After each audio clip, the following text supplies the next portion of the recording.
The forklift moved like a cat through a sleeping house, slow and sure, its beeping politely low, as if it knew the wall clock above the cargo bay was the only witness brave enough to complain.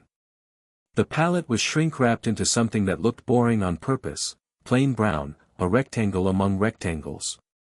On the dock, a driver in a high-vis vest leaned on the clipboard that everyone trusted more than they trusted their own eyes. A waybill sat at the top, crisp and clean. A waybill is the piece of paper that tells the warehouse, this box belongs to this flight, this forwarder, this truck, this path. If that page looks right, nobody wants to be the person who says it isn't. Somewhere behind the security gate, a dispatcher checked a screen, glanced at the queue, and waved the driver toward the roll-up door. The forklift exhaled, the pallet settled, and the truck's tailgate shut with a sound that could have been a period at the end of a sentence. It was not a period. It was the start of the story. The first odd thing was how ordinary it all felt. There were no ski masks, no movie lighting, no yelling. It was paperwork and timing and a truck that didn't draw attention. Inside the pallet, if you believed the notes, were items that wanted to become invisible as soon as they could, pieces of metal dense enough to confuse a bathroom scale, plus packages of currency meant to travel from a vault to a different vault and never see daylight.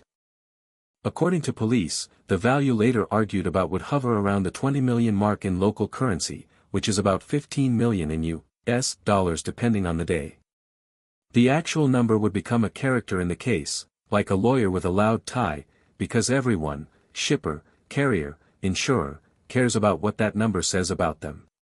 Before any of that mattered, there was just a map. The airport cargo zone sits pressed against a highway, a tangle of roads that feel designed by someone who felt about trucks the way a chess player feels about knights, useful if you know the board, annoying if you don't. I used to run loads through that maze. Shift change is a religion in those places. There's a 10 to 20 minute window when everybody's here and nobody's here at the same time, forklifts still humming from the night, the day crew walking in with coffee, supervisors counting clipboards like rosary beads. If you wanted a sliver of invisibility, you'd aim for that seam. Do we have the pickup number or just the AWB? The warehouse clerk asked without looking up. The AWB's on the top page, the driver said, tapping the corner. Forwarder's late on the pickup reference. They told me to roll anyway. Fine, the clerk sighed. If it's a problem, it's not my problem. That happens more than you think. An airway bill, a cousin of the waybill, reads like a boarding pass for a box. If numbers match, nobody wants to argue. Arguing slows the line. The line is oxygen at a cargo terminal.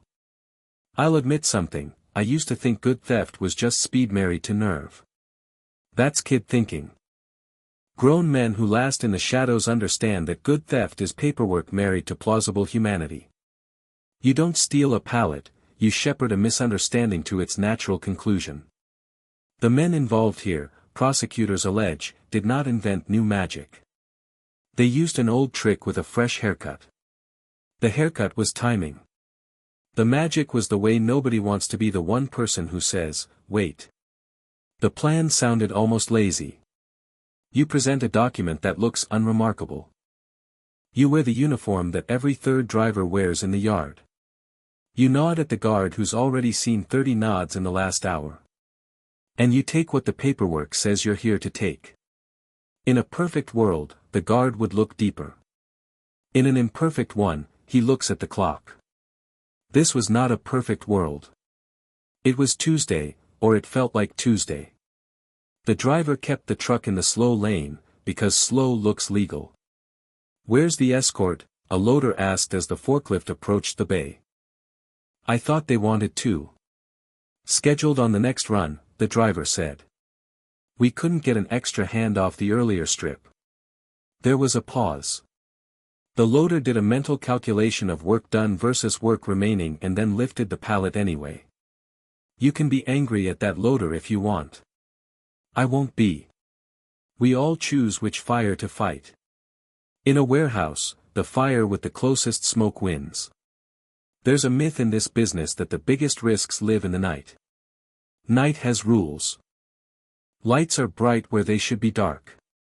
Guards are awake because they have to be. Daytime is where you can disappear by blending into the 100 little tasks that all look the same. According to court filings later discussed in open hearings, the truck's route would barely raise an eyebrow, a short run onto the highway that frames the airport, a merge, then a peel off like a commuter heading for lunch. What made this job feel different, even to me now, is how clean the exit looked on paper. No chase, no locked gate shredded off its hinges, no screaming. Just paperwork that appeared to be in order, a barcode that scanned because the system recognized a number it wanted to recognize, and a forklift operator who wanted to finish his shift on time. The first complication arrived later, off-site, miles from the dock, when a phone call met a blank space where a pallet was supposed to be. Picture a dispatcher touching his headset like a man testing a bad tooth. "Can you confirm that pallet from the Zurich inbound?" he asked the warehouse supervisor. "Left half an hour ago." "Everything matched," she said. "Why?" "The forwarder says the pickup is scheduled for," he checked a screen, "now. With a different carrier." Silence lives in those seconds. I've stood inside that kind of silence. It's not dramatic, it's math. You count backwards, graze your memory for the face of a driver you didn't look at closely, and feel your stomach drop the way a lift gate drops when somebody forgets the safety pin. By the time security walked the footage, the truck was gone into the river of traffic everyone swims in at shift change. The cameras could tell a story in slices: the tailgate shutting, the vest, the clipboard, the forklift turning back into the warehouse like a cat returning to its corner. According to police, investigators would later pull automatic license plate reads from tolls and city cameras, which isn't magic if you've ever done route planning, it's just what happens when concrete and cameras date for a decade. There's a trail everywhere, even when you think there isn't. It's just that some trails look like static until you tune to the right frequency. "Get me the bay logs from that hour," the operations manager said, knuckles white around the printout.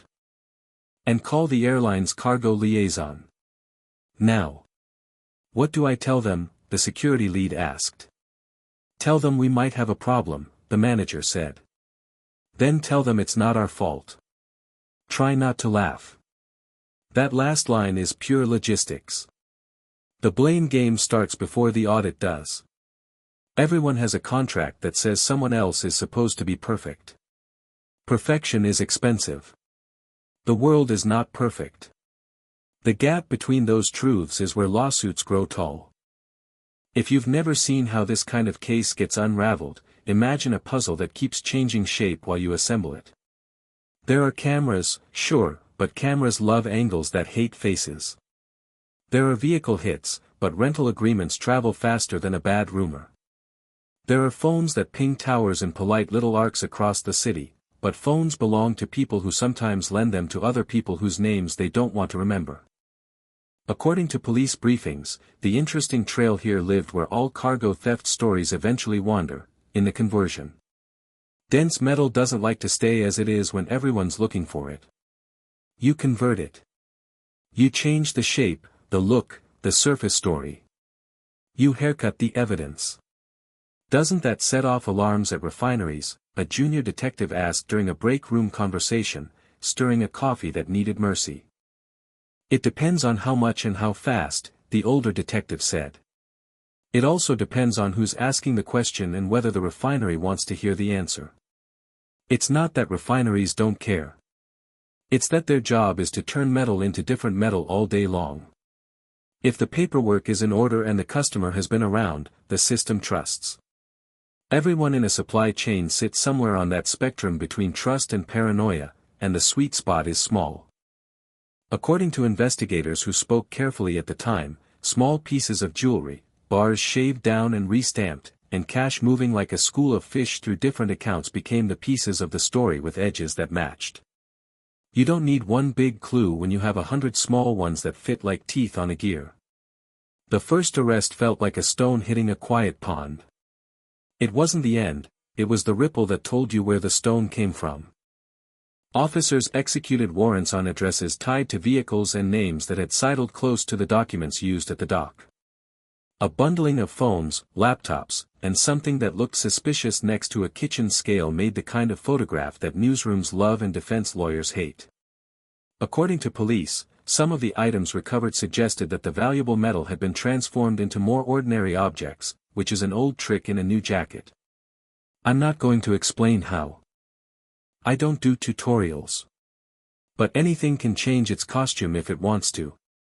In interviews, people say things they mean and things they think you want to hear. One driver swore he had never seen the yard before. Then an automated gate record said otherwise. A warehouse temp joked that every pallet looks the same. Then a chat log showed he'd sent a message with an Waybill number that didn't belong to his shift. It's just a number, he protested. Numbers can be keys if you put them in the right door. What about the value? A reporter asked at a press conference. Is it 20 million or 22.5? Valuation is subject to ongoing litigation, the police spokesperson replied. Different parties assess it differently. If you're surprised, don't be.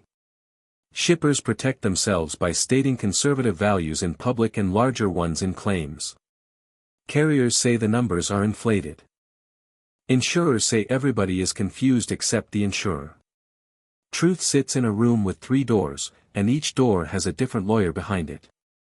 That disagreement is not a sideshow, it's a map of incentives.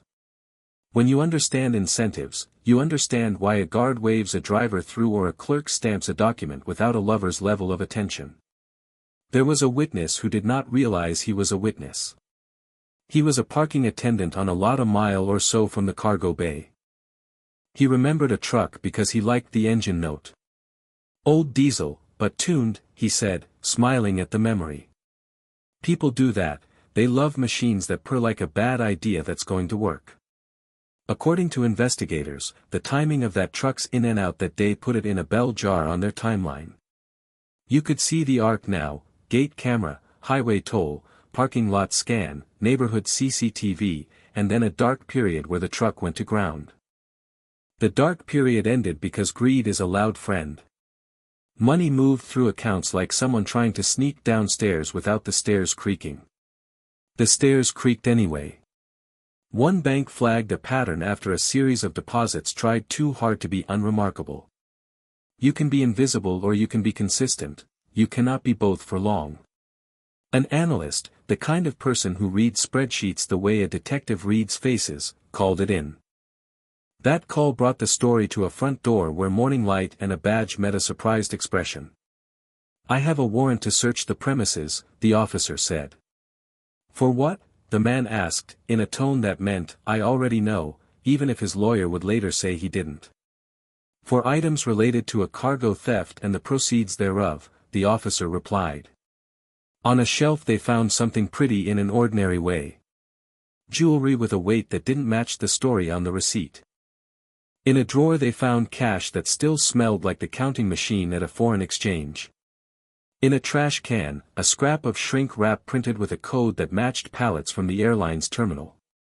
None of this was a confession. It was a mosaic.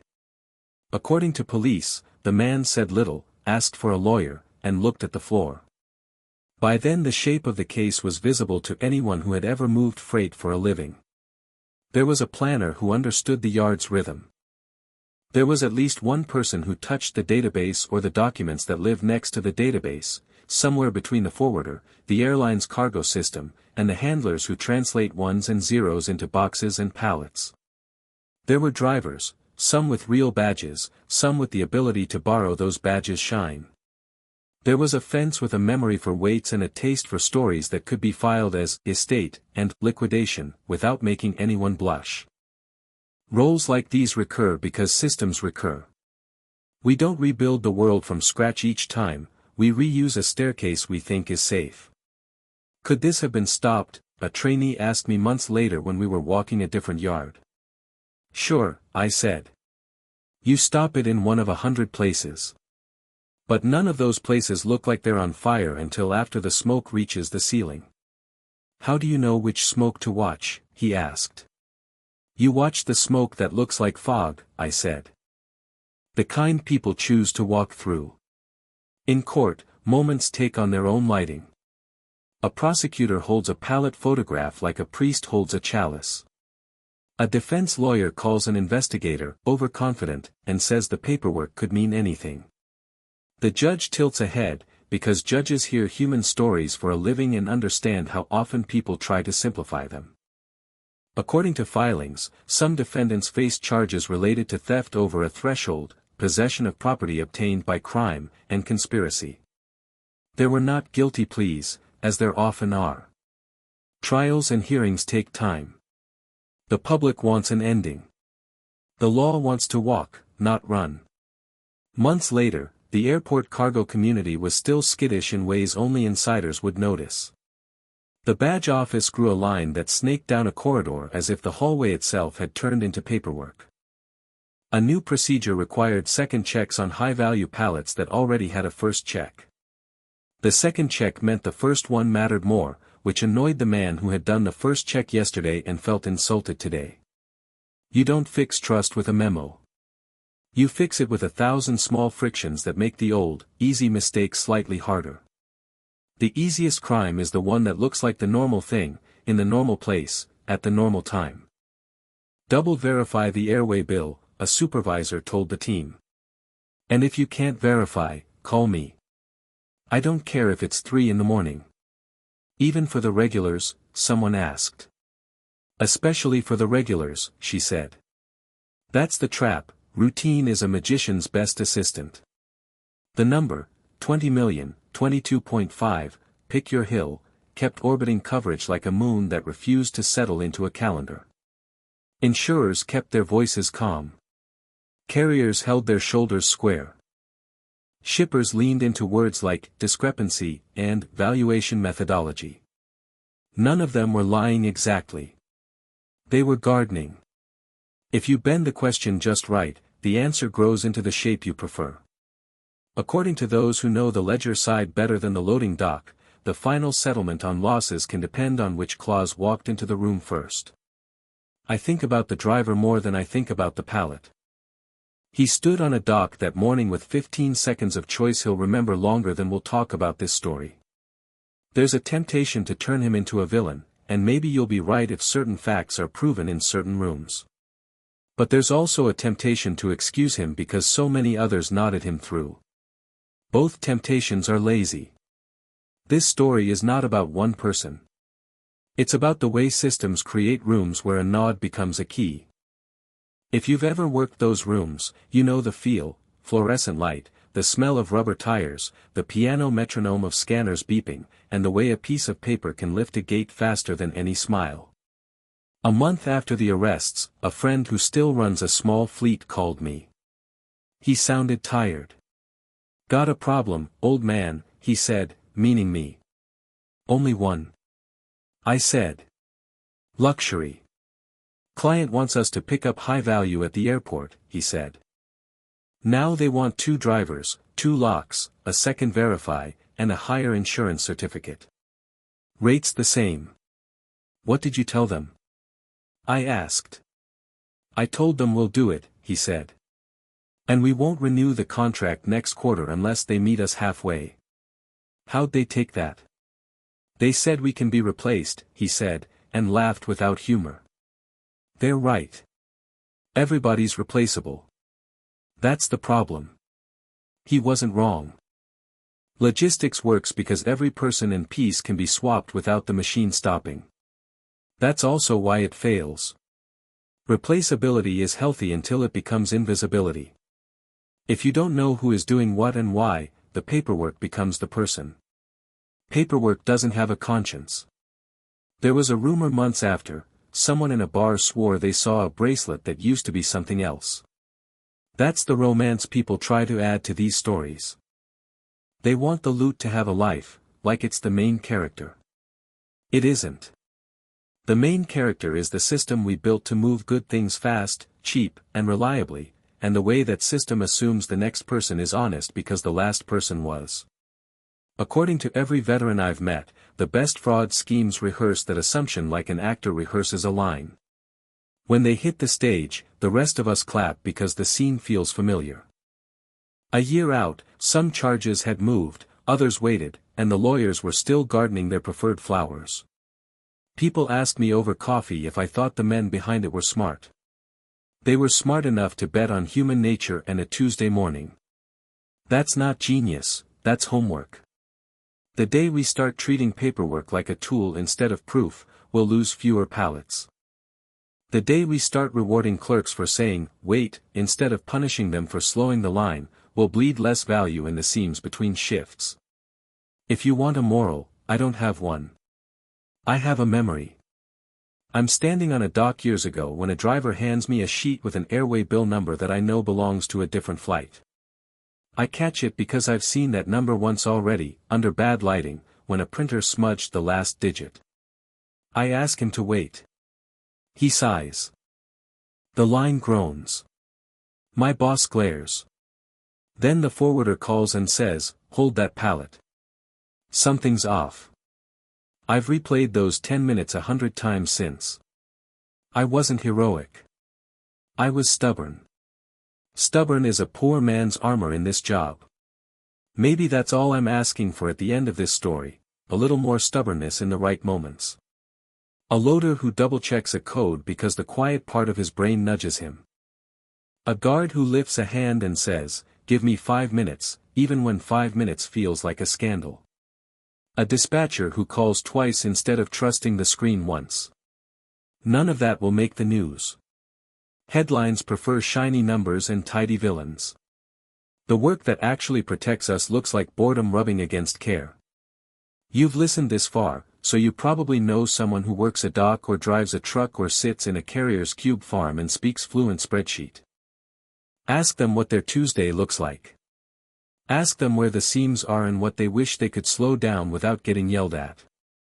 Then, if you have a story about a time you said, wait, and nobody thanked you until later, tell it below. Stories like that make the rest of us a little bit braver, and a little bit harder to fool.